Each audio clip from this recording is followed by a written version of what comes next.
बीते सवा साल में देश में एक नया हेल्थ इंफ्रास्ट्रक्चर तैयार किया गया। सेकंड वेव के दौरान अप्रैल और मई के महीने में भारत में मेडिकल ऑक्सीजन की डिमांड अकल्पनीय रूप से बढ़ गई थी। भारत के इतिहास में कभी भी इतनी मात्रा में मेडिकल ऑक्सीजन की जरूरत कभी भी महसूस नहीं की गई। इस जरूरत को पूरा करने के लिए युद्ध स्तर पर काम किया गया। वैक्सीन हमारे लिए सुरक्षा कवच की तरह है। आज पूरे विश्व में वैक्सीन के लिए जो मांग है, उसकी तुलना में उत्पादन करने वाले देश और वैक्सीन बनाने वाली कंपनियां बहुत कम है, गिनी गिनी हैं। कल्पना करिए कि अभी हमारे पास भारत में बनी वैक्सीन नहीं होती तो आज भारत जैसे विशाल देश में क्या होता। आप पिछले 50-60 साल का इतिहास देखेंगे तो पता चलेगा कि भारत को विदेशों से वैक्सीन प्राप्त करने में दशकों लग जाते थे। विदेशों में वैक्सीन का काम पूरा हो जाता था, तब भी हमारे देश में वैक्सीनेशन का काम शुरू भी नहीं हो पाता था। आज देश में 7 कंपनियां विभिन्न प्रकार की वैक्सीन का प्रोडक्शन कर रही हैं। 3 और वैक्सीन का ट्रायल भी एडवांस स्टेज पे चल रहा है। वैक्सीन की उपलब्धता बढ़ाने के लिए दूसरे देशों की कंपनियों से भी वैक्सीन खरीदने की प्रक्रिया को तेज किया गया। इधर हाल के दिनों में कुछ एक्सपर्ट्स द्वारा हमारे बच्चों को लेकर भी चिंता जताई गई। इस दिशा में भी 2 वैक्सीन का ट्रायल तेजी से चल रहा है। इसके अलावा अभी देश में एक नेजल वैक्सीन पर भी रिसर्च जारी है। इसे सिरिंज से न देकर नाक में स्प्रे किया जाए। देश को अगर निकट भविष्य में इस वैक्सीन पर सफलता मिलती है तो इससे भारत के वैक्सीन अभियान में और ज्यादा तेजी आएगी। देश में हो रहे इन प्रयासों के बीच कई क्षेत्रों से वैक्सीन को लेकर भ्रम और अफवाहों की जानकारी चिंता बढ़ाती है। ये चिंता भी मैं आपके सामने व्यक्त करना चाहता हूं।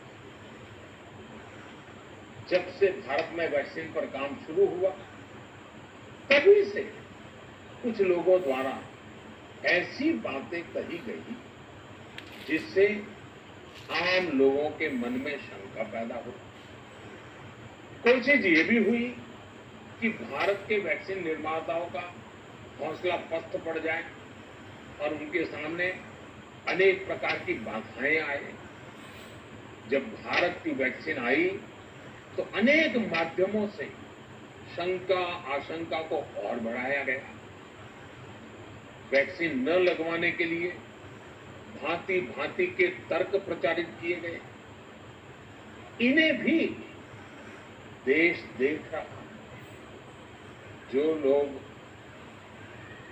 वैक्सीन को लेकर आशंका पैदा कर रहे हैं, अफवाहें फैला रहे हैं, वो भोले भाले भाई बहनों के जीवन के साथ बहुत बड़ा खिलवाड़ कर रहे हैं। ऐसी अफवाहों से सतर्क रहने की जरूरत है। आज ये निर्णय लिया गया है कि राज्यों के पास वैक्सीनेशन से जुड़ा जो 25% काम था, उसकी जिम्मेदारी भी भारत सरकार उठाएगी। ये व्यवस्था आने वाले 2 सप्ताह में लागू की जाएगी। इन 2 सप्ताह में केंद्र और राज्य सरकारें मिलकर नई गाइडलाइंस के अनुसार आवश्यक तैयारी कर लेगी। संयोग है कि 2 सप्ताह बाद 21 जून को ही अंतर्राष्ट्रीय योग दिवस भी है। 21 जून सोमवार से देश के हर राज्य में 18 वर्ष से ऊपर की उम्र के सभी नागरिकों के लिए भारत सरकार राज्यों को मुफ्त वैक्सीन मुहैया कराएगी। वैक्सीन निर्माताओं से कुल वैक्सीन उत्पादन का 75% हिस्सा भारत सरकार खुद ही खरीदकर राज्य सरकारों को मुफ्त देगी। यानी देश की किसी भी राज्य सरकार को वैक्सीन पर कुछ भी खर्च नहीं करना होगा। अब तक देश के करोड़ों लोगों को मुफ्त वैक्सीन मिली है।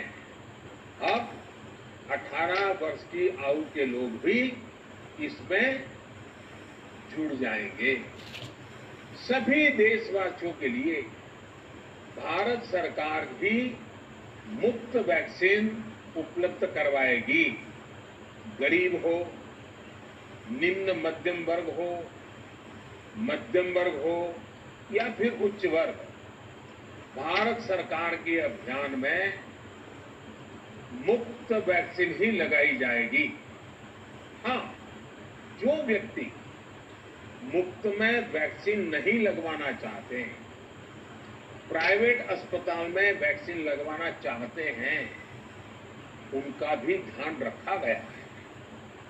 देश में बन रही वैक्सीन में से 25% प्राइवेट सेक्टर के अस्पताल सीधे ले पाए, ये व्यवस्था जारी रहेगी।